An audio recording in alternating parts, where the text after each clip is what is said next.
All right. Our next guest has ties to the Houston soccer community, having played youth soccer on fields all over Houston with Cy-Fair Dynamos, the Hurricane Soccer Club. He went on to play at the University of Connecticut, along with four other Houston area players. They won the national championship in 2000. He was a #1 draft choice in Major League Soccer. He was the Hermann Award winner, which for those who don't know what that is equivalent to the Heisman Trophy in soccer. Played for the Dallas Burn, FC Dallas, played in Norway, and recently in the news being named the head coach of the University of Connecticut, where he helped lead them to a national championship. He joins us now from the beautiful island of St. Thomas in the U.S. Virgin Islands. He's Chris Gbandi. Chris, thank you very much for coming on the show, making a little time for us on vacation. No, anytime, Glenn, anytime. Thank you so much for having me. Yeah, the first thing you said to me is, well, my wife is giving me a little time here so I can do a little work, because getting the new job, you're right into it, huh? Yeah, no, you're right into it. It's just one of those things where we had this vacation plan for close to a year and a half. Imagine me telling her, no, I can't make this trip now with the kids all excited. So yeah, we're able to do it. Luckily, I have an understanding wife, knowing I'm a coach. So she said, hey, you know what, take the first couple hours in the morning, do what you have to do. And then it's all about family after that, which I love. And obviously the reason we're here anyway is to spend time together. So before I get into, this amazing appointment at a place you won a national championship, the University of Connecticut, I just want to talk about that because, you've had to bounce around in your career as a coach, Holy Cross, Northeastern, you have stayed kind of on the East Coast, Dartmouth. You've put in the time, but it's not easy on a young family, is it? No, it's not. It's not. I think one of those things when you're done playing, I think there's two ways to go. And I always tell people, right, you go the pro route, which is probably more crazy, I think you would say, in terms of the way the hiring goes and lose 3 or 4 games, you could be out of a job.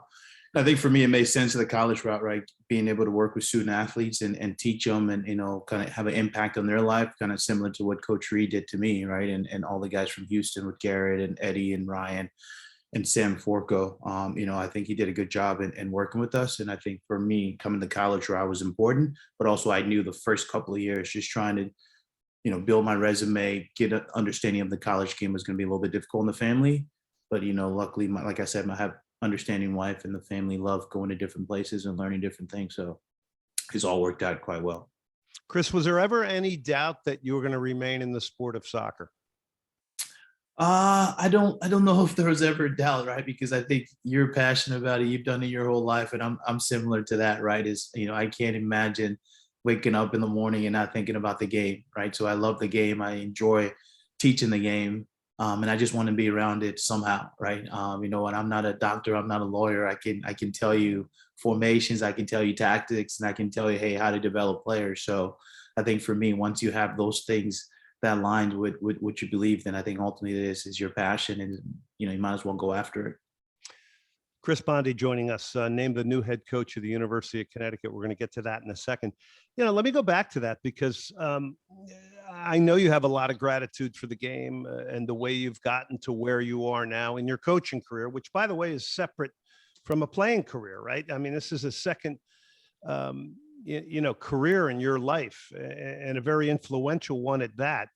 The gratitude you have for the game and the things that got you to where you are. There is a sense of humility that I know that you carry. Well, I think it has to, right? You have to, because I think if I was to say, hey, I did it on my own, I'll be lying to you, right? I think from my dad pushing me every single day, from Olivia Venadori, from yourself, from Tony Johnson, there's just so many different names that have helped me get to where I'm at today, right? And I think for me, it's also important to understand when I go out there and coach, when I go out there, when I was playing for UConn, I wasn't just representing myself, right? I was representing all those people that helped me get there. And it's upon me to make sure that, in a way, I make you guys proud because, you put so much time and effort into developing me as a young man and develop me as a person. So I want to do the same thing to other young men that I'm fortunate enough to coach. When you were growing up in Houston with all the players going into Major League Soccer, and there were guys before you, the Ahmad Babas and the Johnny Torreses, and we can go on with a lot of names here, and forgive me for forgetting some of them, but we have a long list. I felt when I was coaching youth soccer, that there was a real sense of Houston soccer pride. Did you get that when you were growing up? Yeah, very much so. Very much so. I think the biggest thing we always try to do in Houston was compete against Dallas, right? Just kind of have that rivalry, the I-45 rivalry. It's like every time we get together with the Texans or another team from Dallas is like to showcase Houston soccer, right? Because I think back then, even though those guys were going into the league, there's always like Houston is just okay kind of thing. And I think we wanted to prove that wrong. And I think we did a decent job of that. And I think the next phase now is to get Houston soccer back on the map because there's so many quality players there. It's just a matter of getting them an opportunity to showcase themselves, which hopefully with myself being a head coach and some other guys growing up in Houston like Johnny over at Creighton, we can start to see that, moving forward again, like it back in the day.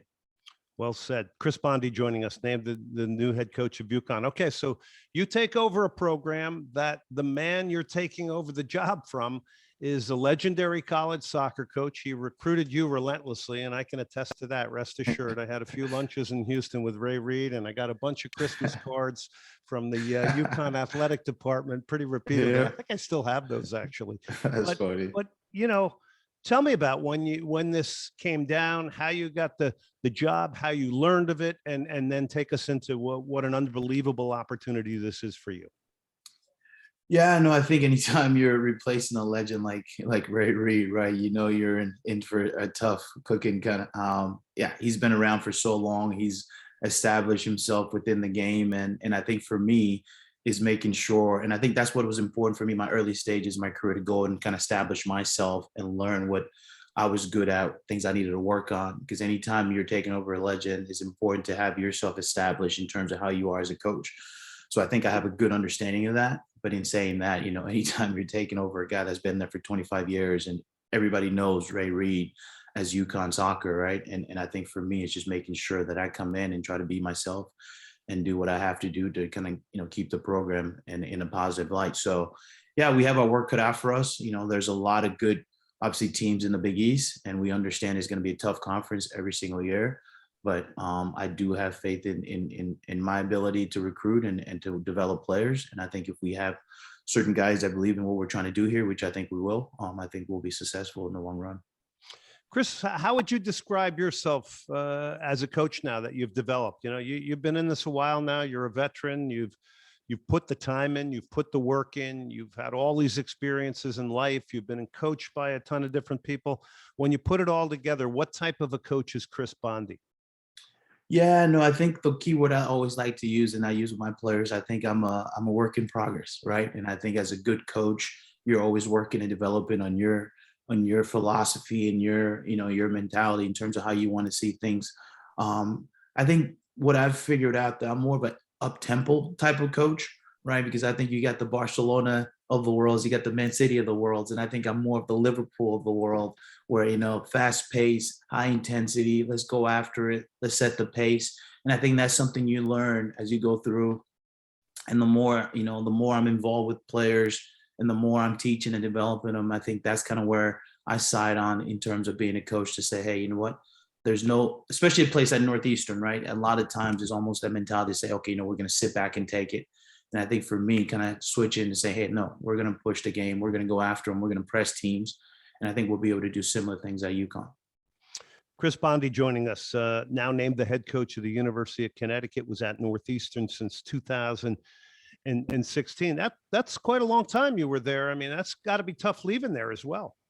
No, it's tough, right? Because you have a lot of those student athletes that, came along and help us rebuild the place, right? Because we took over, it was a difficult place, right? I think obviously every program that you take over as a young coach, it becomes a bit difficult, right? To come in and establish yourself. And so much of those players, believed in us and gave us an opportunity to work with them and helped us build what we think Northeastern soccer is going to be in the next couple of years, which is possibly an NCAA team and even the Sweet 16 team, right? Because the amount of talent we have on that group. So yeah, I think 6 years, but then if you look at the 6 years, it wasn't all rosy, right? I took my lumps. I got beat up. I like to say I got beat up, early stages of my career. But I think that prepared me now for what I'm about to face, right? Because it wasn't, hey, you know what, I just won all the time. So if I go through some difficult times at UConn, I wouldn't know how to handle it. I know how it feels like to stand in front of the group, after a tough loss and tell them, hey, you know what, still believe we're going to be in the right frame of mind. We'll figure things out. Then I also know what it feels like to celebrate a big victory. So I think all those things will help me as I take, the next step of my career, which is getting to UConn. All right. You won a national title in 2000 with four of your teammates here from Houston. How has the college game changed to you now that here we are in 2021 heading into 2022?